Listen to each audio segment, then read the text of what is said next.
अस्सलाम वालेकुम। तो लास्ट टाइम हम लोगों ने पोइट्री के साथ अपना जो प्रोजेक्ट है वो रन करके देखा था। हेलो वर्ल्ड किया था पोइट्री के साथ, तो वहाँ तक किसी को कोई क्वेश्चन या कोई प्रॉब्लम पोइट्री के साथ हेलो वर्ल्ड ना हुआ हो? अच्छा, बहुत सारे स्टूडेंट्स को ना ये जो विंडोज़ यूज़र हैं उनको ये प्रॉब्लम आ रही है कि जो सर्वर वाली रेपो है वो क्लोन करके चल नहीं रही, उसमें बहुत सारे एरर आ रहे हैं। और जो मोस्ट कॉमन एरर है वो लैंगचेन कम्युनिटी की एक डिपेंडेंसी का एरर आ रहा है।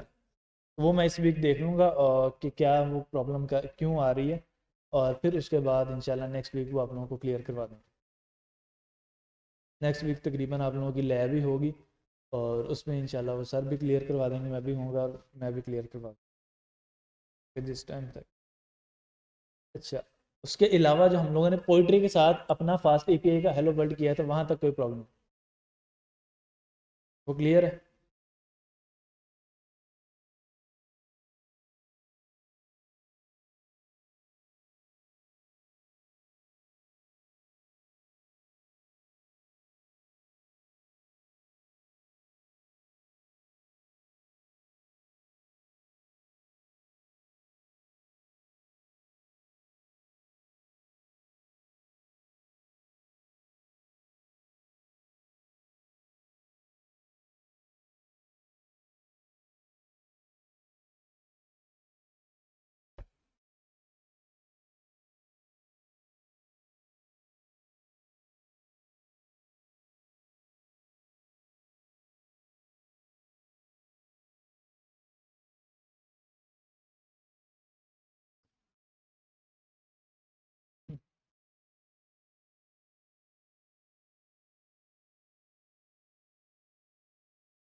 अच्छा, जब भी हम लोग कोई एप्लीकेशन बनाते हैं ना, एप्लीकेशन बनाते वक्त हमारे पास बहुत सारी एपीआईज होती हैं।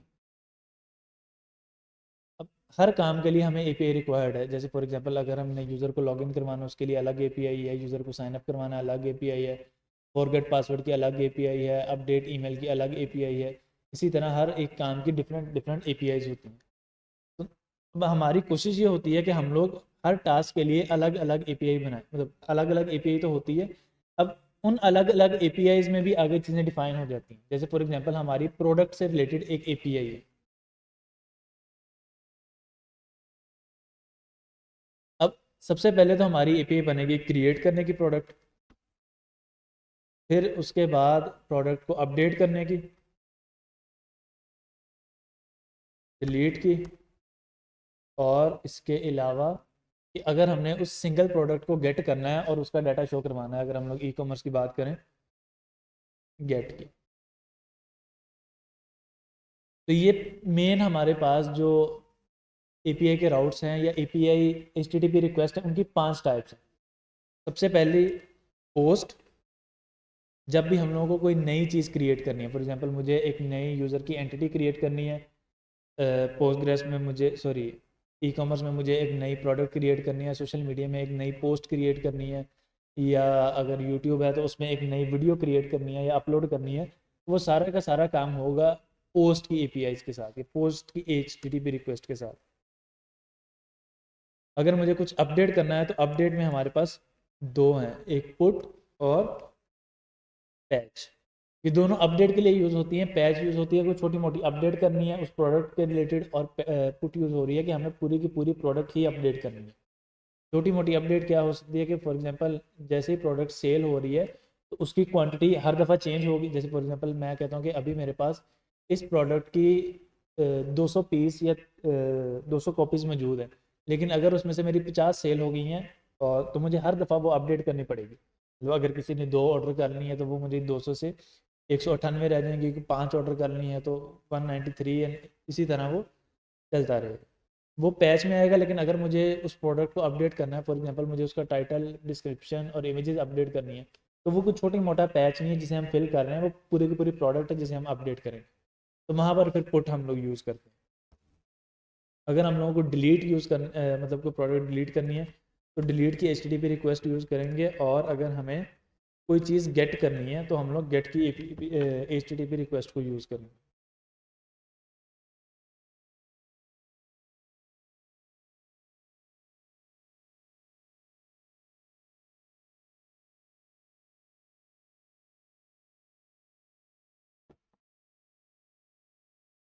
अच्छा जी, ये 5 HTTP रिक्वेस्ट है। अब ये 5 डिफरेंट HTTP रिक्वेस्ट क्यों हैं, ये बेस करती हैं इनके पैरामीटर्स पर, या फ्रंट एंड से बैक एंड को इनपुट कैसे देंगे। जैसे हम लोगों ने 3 तरीके पढ़े ना, पाथ पैरामीटर, क्वेरी पैरामीटर और बॉडी। जो पोस्ट और पुट है इसमें हमें बॉडी की ऑप्शन मिलती है, लेकिन डिलीट करते वक्त हमें बॉडी की ऑप्शन नहीं मिलती, या गेट करते वक्त हमें बॉडी की ऑप्शन नहीं मिलती। गेट करना है या डिलीट करना है तो वो हम लोगों को पाथ पैरामीटर या क्वेरी पैरामीटर के थ्रू डाटा गेट करना पड़ेगा। अच्छा, अब क्योंकि एक प्रोडक्ट से रिलेटेड ये 4 APIs तो हमें मिल गई, अब उस प्रोडक्ट से रिलेटेड आगे हमें कार्ट की APIs भी चाहिए कि भाई मैंने ये प्रोडक्ट कार्ट में ऐड की, कार्ट से रिमूव की, क्वांटिटी कम ज़्यादा की, एंड सो ऑन। इसी तरह हमें तो पेमेंट मेथड की APIs चाहिए, इसी तरह हमें यूज़र के लॉगिन साइनअप की APIs चाहिए। तो हमारे पास बहुत सारी APIs हो जाती है। लाइक हर टास्क के लिए जो हम लोग देख रहे होते हैं बैकएंड पर कोई ना कोई API चल ही रही होती है। तो अगर हम लोग वो सारी की सारी APIs एक ही जगह पर एक ही फाइल में बनाते जाएंगे तो वो कोड बहुत ज़्यादा हो जाएगा।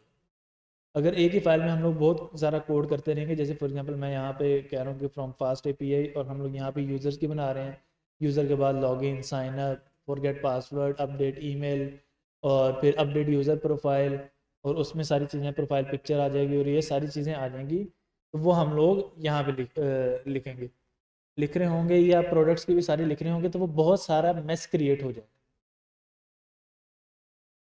उस मेस से बचने के लिए हम लोग क्या करते हैं कि एक मेन API बना लेते हैं। जैसे हमारा अभी के लिए जो फोल्डर स्ट्रक्चर है वो क्या है कि भाई मेरे पास एक फोल्डर है project1, ये जो भी आप लोगों का प्रोजेक्ट नेम है, उसके अंदर रीडमी फाइल जो हमारे गिटहब के लिए है, प्रोजेक्ट py project.toml, जिसके अंदर हमारे पास सारी की सारी हमारे प्रोजेक्ट की डिटेल्स है कि इसमें कौन कौन सी लाइब्रेरीज इंस्टॉल हैं, या जो कौन कौन सी लाइब्रेरीज हम लोगों ने इंस्टॉल की हैं, और इसके अंदर आगे सारी की सारी डिटेल्स मौजूद हैं कि वो लाइब्रेरीज आगे किन किन के ऊपर डिपेंड करती थी। poetry.log में आप लोगों को दिखा देता हूँ। npm की एक वेबसाइट है, ये बेसिकली जावास्क्रिप्ट के लिए npm, लेकिन यहाँ पे थोड़ा सा UI मुझे ज़्यादा बेहतर लगता है एज़ कम्पेयर टू टिप की वेबसाइट पर। अच्छा जी, जैसे हम लोगों ने लाइब्रेरी इंस्टॉल की ना, poetry add fast API, poetry add LangChain community, poetry add LangChain, इसी तरह हम लोग बहुत सारी लाइब्रेरीज और भी इंस्टॉल कर रहे होंगे। जिन्होंने पाइथन पढ़ी है उन्होंने देखा होगा कि हम लोगों ने लास्ट क्वार्टर में पिप इंस्टॉल स्ट्रीमलिट, इसी तरह पिप इंस्टॉल ब्यूटीफुल सूप या सेलेनियम स्क्रैपर, ये सारी की सारी लाइब्रेरीज हम लोगों ने इंस्टॉल की थी। ये लाइब्रेरीज इंस्टॉल कहाँ से की थी कि सबने बना के इस वेबसाइट पे रखी हुई है। यहाँ पर सारी की सारी आपको वो लाइब्रेरीज मिल जाएंगी। जैसे मैं यहाँ पे अगर सर्च करूँ पांडास,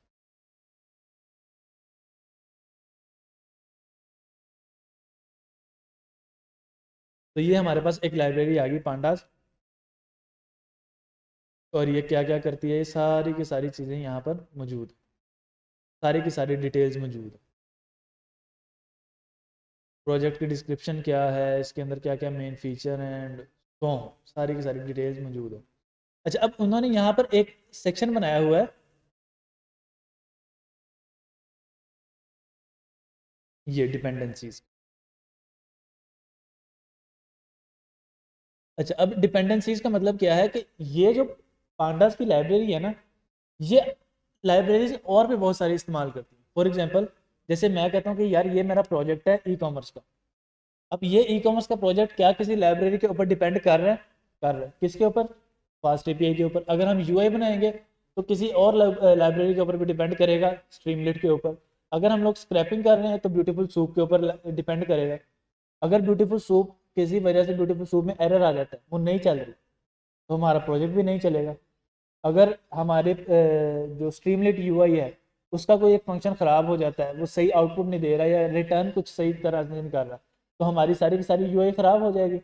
इसी तरह अभी और भी बहुत सारे मसले आ सकते हैं कि अगर उस लाइब्रेरी ने फंक्शन का नाम चेंज कर दिया, जैसे फॉर एग्जांपल स्ट्रीमलीट यूआई में हम लोगों ने एक फंक्शन पढ़ा था एस डॉट मार्कडाउन के नाम से। अब वो मार्कडाउन को लोअर केस में था, वो कैपिटल केस में कर देते हैं या अपर केस में कर देते हैं। तो अब ये प्रॉब्लम है कि हमारे वो लोअर केस में वहाँ अपर केस में है, तो डिपेंडेंसी क्लैश की वजह से मुख्तलिफ चीज़ें आ सकती हैं। अब इसका मतलब है कि हमारे जितने भी सॉफ्टवेयर बनते हैं वो किसी ना किसी दूसरे सॉफ्टवेयर के ऊपर डिपेंड करते हैं। अब वो डिपेंड करने की वजह क्या है कि हम लोग अपनी लाइब्रेरी सारी की सारी क्यों नहीं बना लेते, क्योंकि ये जो लाइब्रेरीज है ना, ये बनाने में बहुत टाइम लगा। जैसे अगर मैं यहाँ पर दिखाऊं, पांडास और पांडास की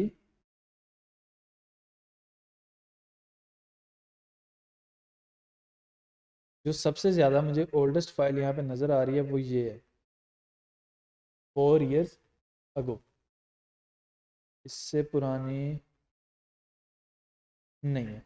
मतलब पांडास को बनाकर मेंटेन करते वक्त जो आज हमारे पास पांडास की लाइब्रेरी मौजूद है, उसे तकरीबन 4 साल हो गए मेंटेन करते वक्त, उसे अपग्रेड करते वक्त एक एक स्टेप करके वो उसे अपग्रेड किया है, और 4 साल बाद वो उसे यहाँ तक लेके आए। अब अगर मैं चाहता हूँ कि मुझे फास्ट एपीआई के भी मिल जाए, यहाँ से फास्ट एपीआई भी सर्च कर लेते हैं।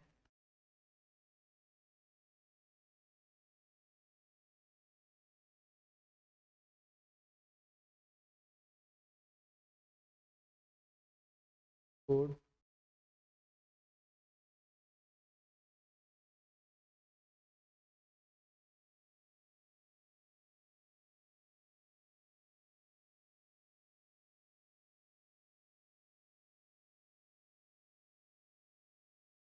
7 साल पुराना, 7 year अगो, कि फास्ट एपीआई 7 साल से वो बिल्ड कर करके यहाँ तक लेके आए हैं। लेकिन अब मैं कहता हूँ कि भाई मुझे, मैं अपना वो बनाने लगा हूँ अपनी एप्लीकेशन, मुझे, मैं चाहता हूँ कि जो मेरी एप्लीकेशन है ये किसी दूसरी लाइब्रेरी के ऊपर डिपेंड ना करे, फास्ट एपीआई के ऊपर डिपेंड ना करे, मैं अपनी फास्ट एपीआई बनाऊँगा। तो मुझे पहले 7 साल तक फास्ट एपीआई बनानी है, उसके बाद कोई और अपना जो ओरिजिनल प्रोजेक्ट है वो बनाऊँगा। तो चूंकि इन चीज़ों में टाइम बहुत सारा वेस्ट हो जाता है, तो वो टाइम बचाने के लिए जो बिल्ट इन लाइब्रेरीज हैं हम वो इंस्टॉल करते हैं और वो यूज़ करना शुरू कर देते हैं। जब हम लोग वो यूज़ कर रहे होते हैं, तो अब वो लाइब्रेरीज आगे और बहुत सारी लाइब्रेरीज के ऊपर डिपेंड करती हैं। जैसे जैसे अब हमारा प्रोजेक्ट फास्ट एपीआई के ऊपर डिपेंड कर रहा है, और बहुत सारी लाइब्रेरीज के ऊपर डिपेंड कर रहा है, यूवीकॉन के ऊपर डिपेंड कर रहा है। इसी तरह जो हमारे पास पांडास की लाइब्रेरी है वो भी आगे बहुत सारी लाइब्रेरीज पे डिपेंड कर रही है। फास्ट एपीआई भी बहुत सारी लाइब्रेरीज पे डिपेंड करती है। जब वो प्रोजेक्ट बना रहे होते हैं, वो भी अपना टाइम बचाने के लिए जो बिल्ट इन लाइब्रेरीज हैं उन्हें यूज़ करते करते क्विकली सॉफ्टवेयर बना देते हैं। अच्छा, अब जो हमारे पास टोमल फाइल, टोमल फाइल में वो लाइब्रेरीज आएंगी जो हम लोगों ने इंस्टॉल की। मतलब पाइथन हमारे इंस्टॉल्ड है, फास्ट एपीआई हमने इंस्टॉल किया, उन्होंने बताया कि भाई एक्स्ट्रा क्या है स्टैंडर्ड, हम लोगों ने सॉरी लिखा हुआ था फास्ट एपीआई स्क्वायर ब्रैकेट में स्टैंडर्ड, और वो स्टैंडर्ड लिखने की वजह भी मैंने आपको बताई थी कि हमें यूबीकॉन और जो दूसरी डिपेंडेंसीज हैं वो रिक्वायर्ड। अच्छा, अब फास्ट एपीआई यहाँ पर, अब ये जो हमारे पास पोइट्री डॉट लॉग की फाइल मौजूद है, इस पोइट्री डॉट लॉग में वो सारी की सारी लाइब्रेरीज मौजूद हैं जिसके ऊपर फास्ट एपीआई डिपेंड कर रही है। फास्ट एपीआई पाइथन तो मौजूद ही मौजूद है, लेकिन जिनके ऊपर फास्ट एपीआई डिपेंड कर रही है उनकी भी सारी डिटेल्स मौजूद हैं। जैसे ये फास्ट एपीआई तो मौजूद है, लेकिन यहाँ पर फास्ट एपीआई CLI भी है, HTTPX भी है, जिंजा 2 भी है, पाइडेंटिक भी है। पाइडेंटिक क्या करती है हम लोगों ने पढ़ा हुआ है।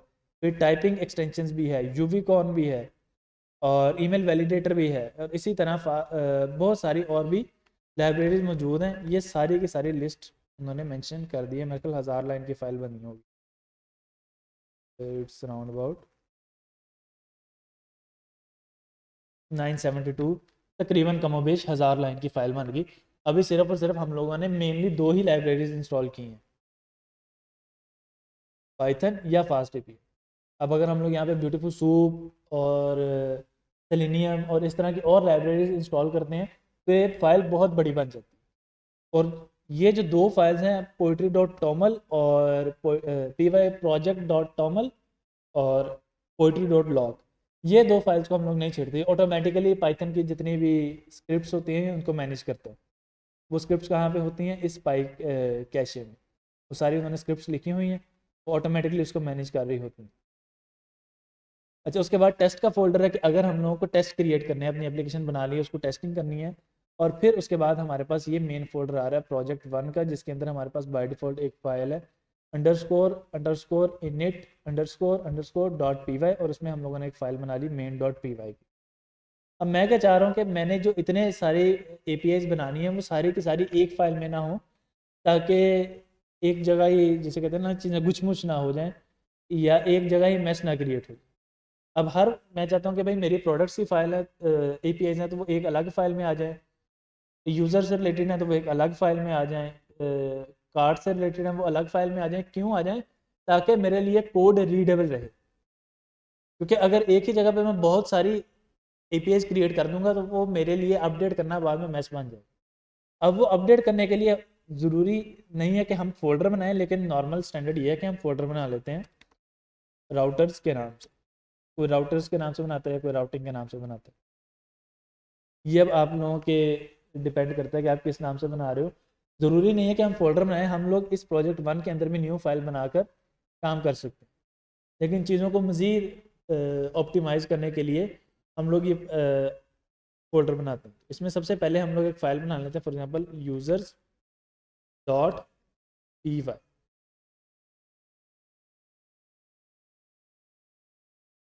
अच्छा जी, अब हम लोग यहाँ पे इंपोर्ट करेंगे from fast API import API router. हम यहाँ से API का राउटर इंपोर्ट करेंगे। पहले हम लोग क्या इंपोर्ट करते थे? Fast API। फास्ट API हम लोग क्यों नहीं इंपोर्ट कर रहे? क्योंकि वो पूरी की पूरी, जितना भी हमारा बैकएंड बनेगा, चाहे 50 APIs बन रही है, 100 APIs बन रही है, वो इन सब का एक ही सर्वर स्टार्ट करने के लिए एक दफ़ा हमें फास्ट API कॉल करनी पड़ेगी, जो हम मेन फाइल में कॉल करेंगे, जहाँ पर जाके हम लोग इन सारे राउट्स को इकट्ठा करें। मतलब अभी के लिए मैंने ये user.py तो बना ली है, लेकिन मैंने कहीं पर भी बताया नहीं है कि users.py में मेरा कौन सा कोड पड़ा। मैंने कहीं पर भी इस चीज़ को मेंशन नहीं किया कि मेरी यूज़र की APIs यहाँ पर पड़ी हैं। तो मुझे वो मेंशन करना पड़ेगा। वो मुझे मेंशन कहाँ करना पड़ेगा?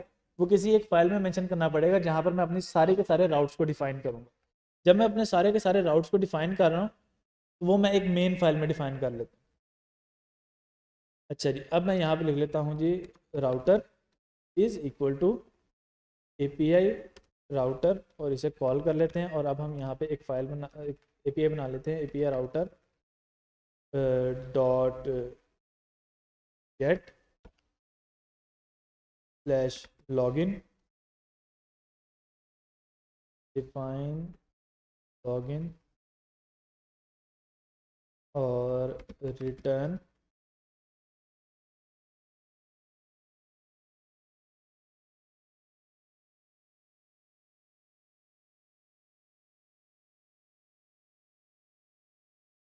Login function called. इसी तरह हम एक और फंक्शन बना लेते हैं, router dot get for example register,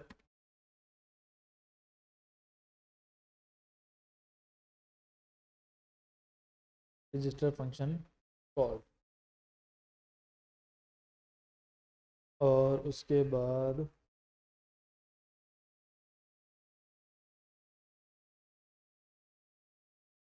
अब जो कि हम लोगों ने APIs भी बना ली हैं, और APIs बनाने के बाद अब हमने इन APIs का जो मेन एप्लीकेशन है उसके साथ कनेक्शन बनाना।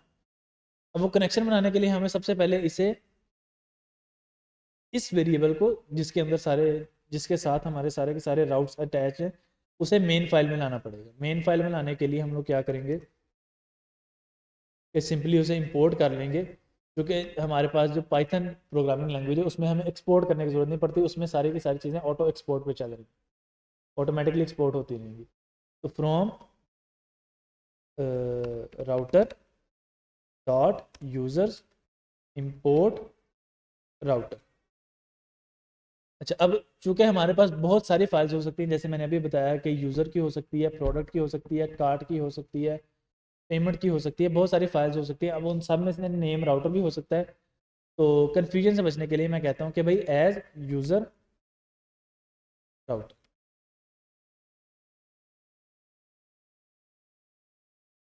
अब यहाँ पर हम लोग एंड पे जाके एक लाइन लिखेंगे, app dot include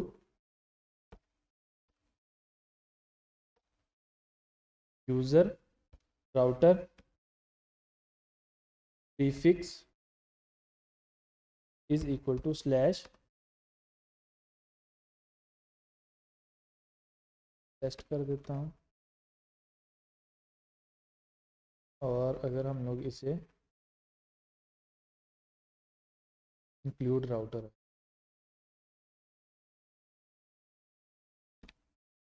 app dot include router user router आ जाएगा, और प्रीफिक्स और यूज़र। अब एग्जैक्टली exactly होगा क्या कि मेरी जितनी भी उसमें फाइल्स बनाई, जितनी भी एपीआईज बनाई थी, उसके साथ हम लोगों ने एक प्रीफिक्स लगा दिया यूज़र का और लॉगिन।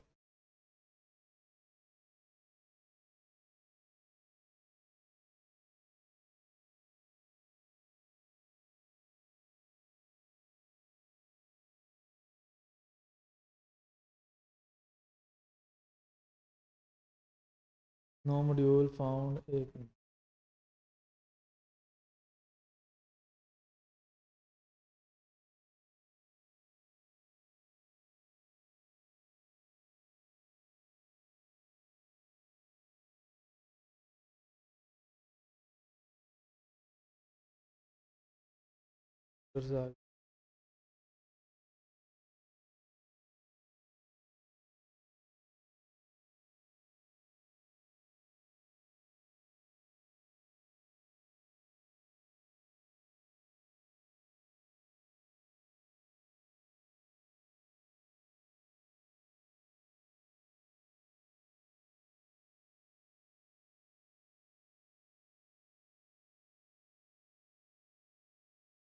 दोबारा दोबारा। हाँ ठीक है ठीक है।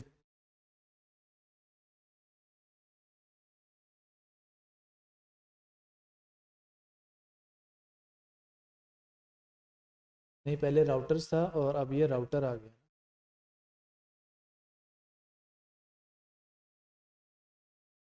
एक मिनट,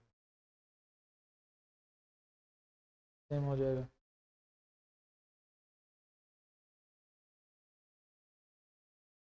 तो राउटर नहीं ना मिल रहा। नो नेम मॉड्यूल राउटर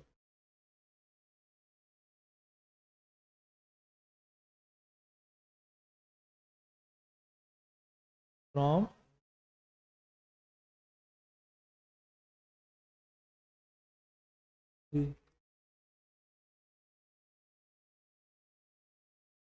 नहीं इनिट बनी हुई है ना।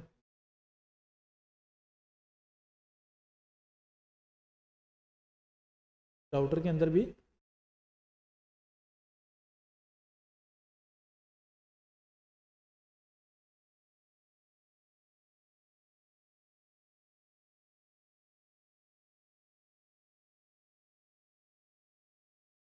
From router import dot,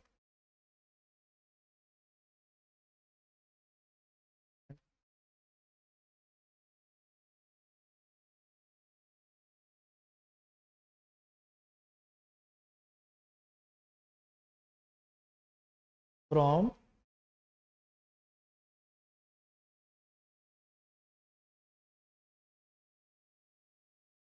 file का नेम आगे,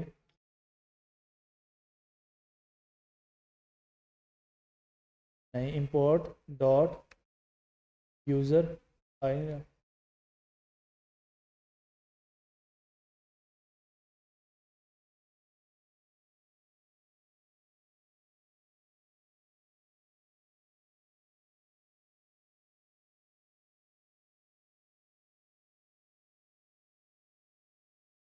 नहीं यार,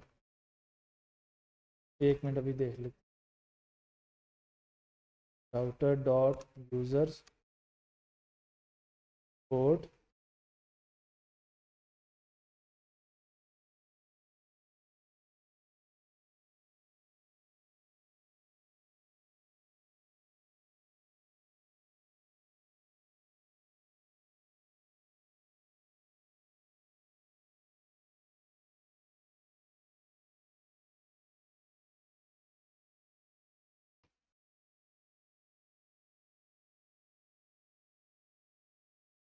ऑन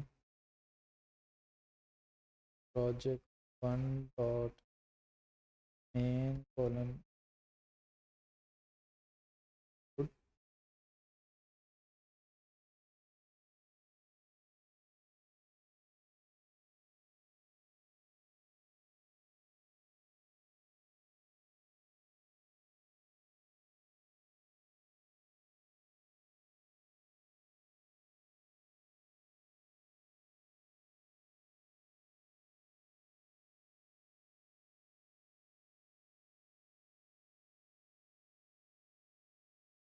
क्या हुआ?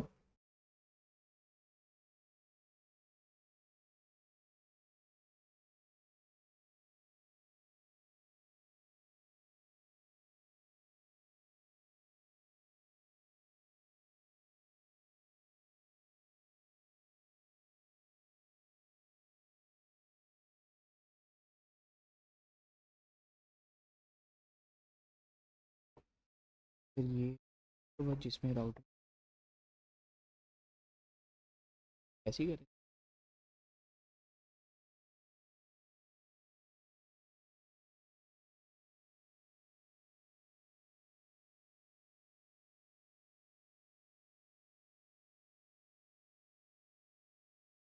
फ्रॉम राउटर ये सारे फाइलें हैं।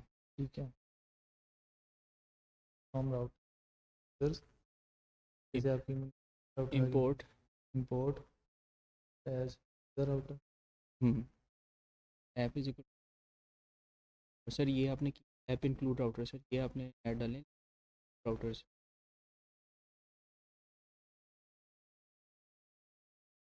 टैग की अच्छा वो बजाय वो तो प्रीफिक्स है, वही सर। मैं देख रहा हूँ ना, कोड तो सही है सर। हम्म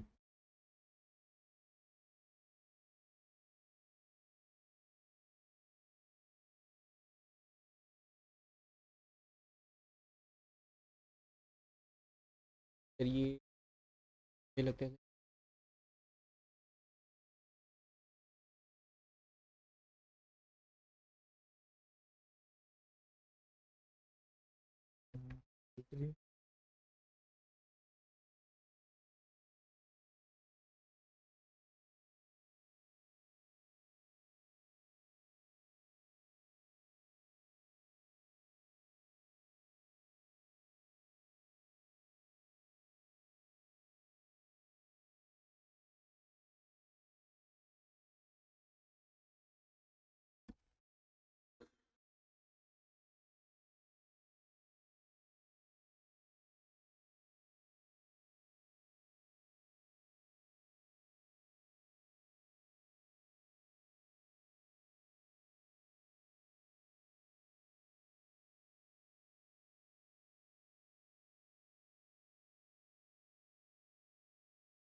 लेकिन प्रॉब्लम ये है ना कि हमारा यूवी में जा नहीं सकते, क्योंकि आधा जो जितना भी वो बना हुआ है वो सारा पोइट्री में।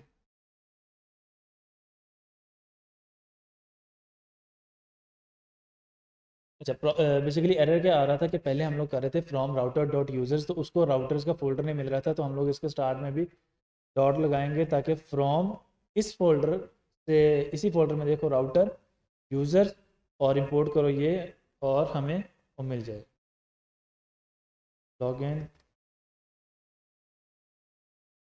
और दूसरा हमने बनाया था रजिस्टर, तो register function call.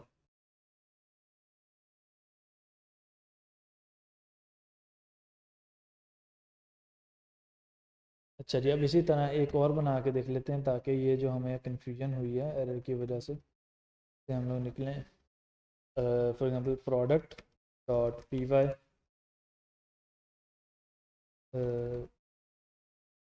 Home P I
एक मिनट आना जब फिर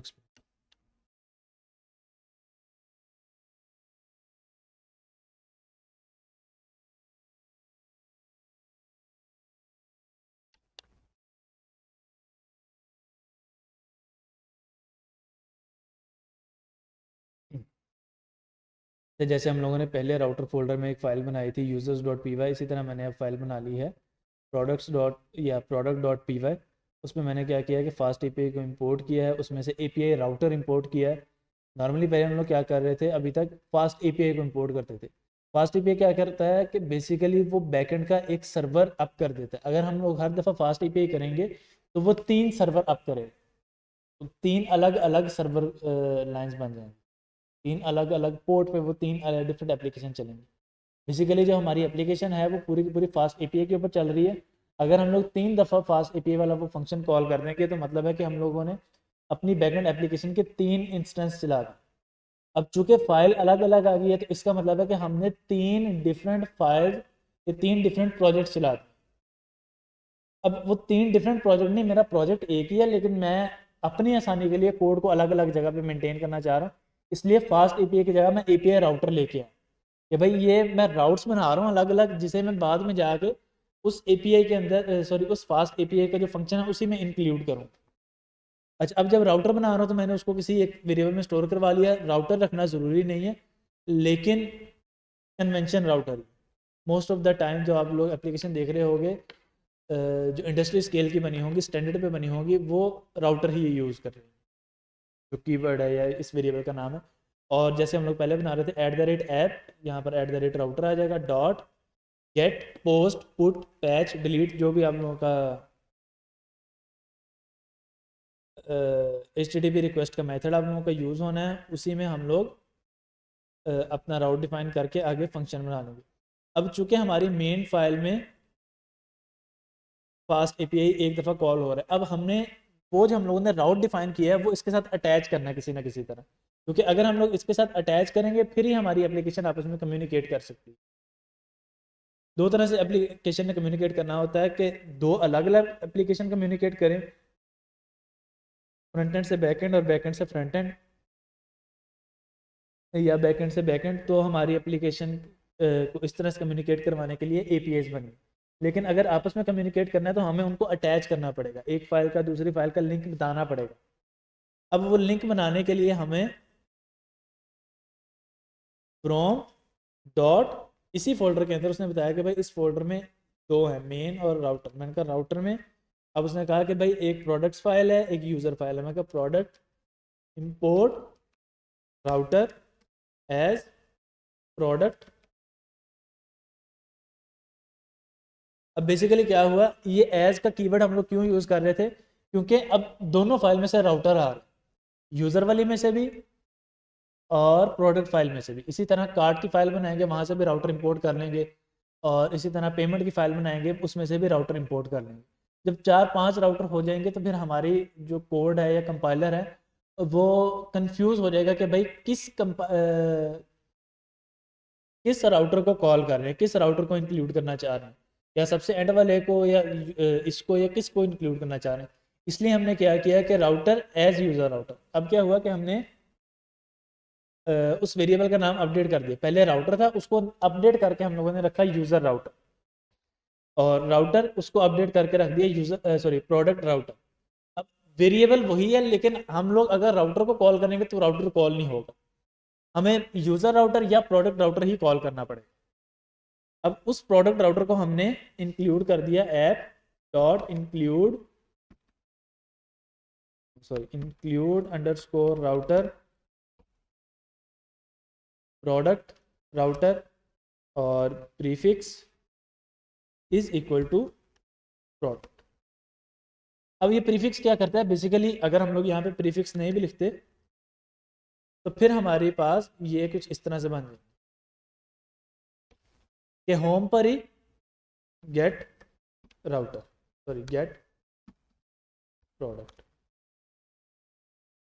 ये आ गया गेट प्रोडक्ट डाटा। इसी तरह क्रिएट प्रोडक्ट डाटा आ जाएगा, सो ऑन।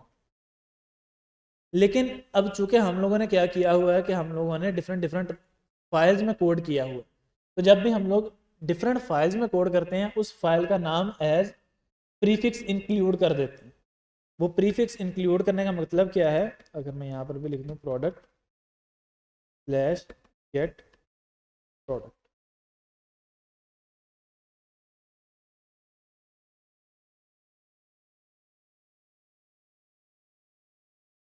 अब वो प्रीफिक्स ऐड करने का मकसद क्या है कि भाई मैंने ये जो कोड किया है ना, इससे पहले ये वाला जो वर्ड है इस नाम से फाइल मौजूद है, उसके अंदर ये एपीआई का कोड लिखा हुआ है। बेसिकली जब हम लोग कोड करते हैं, कोड करने के बाद बैकएंड और फ्रंट एंड डेवलपर को कम्युनिकेट करना होता है कि भाई मैं किस राउट पे रिक्वेस्ट करूं तो मुझे क्या मिलेगा, किस राउट पे रिक्वेस्ट करूं क्या मिलेगा। अब वो कम्युनिकेट करने के लिए एक तो तरीका ये है कि भाई मैंने गेट प्रोडक्ट वाली यूआई बना ली है, अब मैं उसको मैसेज कर रहा हूँ व्हाट्सएप पे बैठ के बैकएंड डेवलपर को। फिर मैंने कार्ड की यूआई बना ली है, फिर मैं उसको मैसेज कर रहा हूँ दोबारा भी मुझे कार्ड की डिटेल्स बताओ। तो ये बहुत सारे मसले मसाइल इस तरह से क्रिएट हो रहे थे, डाटा का रिकॉर्ड नहीं था। तो लोगों ने क्या किया कि जैसे ये पोस्टमैन टूल है, इसी तरह और भी बहुत सारे टूल्स मौजूद हैं, इसके थ्रू अपनी डॉक्यूमेंटेशन बनानी शुरू कर दी। डॉक्यूमेंटेशन कैसे, जैसे ये यूज़र के अंदर ये सारी चीज़ें चेक की हुई हैं। अब ये चूँकि मेरी डमी ईमेल यहाँ पर लॉगिन है, यहाँ की था या ये प्रोडक्ट से related allow by admin edit get one feature product search product, ये सारी की सारी एपीआई कॉल हुई हैं। इसी तरह ये हमारे पास एक एपीआई बनी हुई है यूज़र की आगे login log out register update password forget password follow a user get all users get a single user my profile my post, ये वो यूज़र से रिलेटेड। और उसके बाद ये पोस्ट आ गया get all post following post create post delete post. इस तरह से हम लोग एक कलेक्शन बना के दूसरे डेवलपर को दे देते हैं कि भाई ये कलेक्शन लो और इसके अंदर सारी की सारी डिटेल्स मौजूद हैं। डिटेल्स कैसे मौजूद हैं, बैकएंड के जो एपीआई है उसका HTTP मेथड कौन सा है, गेट है, ये पोस्ट है वो यहाँ पर मेंशन, उसका यूआरएल क्या है वो यहाँ पर मेंशन।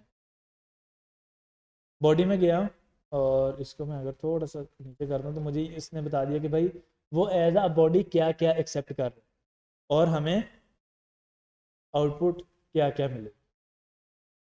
तो हम लोग इस तरह से कलेक्शन बना के दे देते हैं। जब कलेक्शन बना के दे रहे हैं तो वहाँ पर फिर हम लोग यूआरएल पढ़ के बता देते हैं कि ठीक है राउटर के अंदर एक प्रोडक्ट नाम की फाइल है, उसके अंदर इसका कहीं कोड पड़ा होगा, ताकि अगर कहीं इन फ्यूचर अपडेट भी करना हो तो हम लोग जो कन्वेंशन हैं उन्हें फॉलो करते हुए ईजिली चीज़ें अपडेट कर सकें। क्लियर है राउटिंग?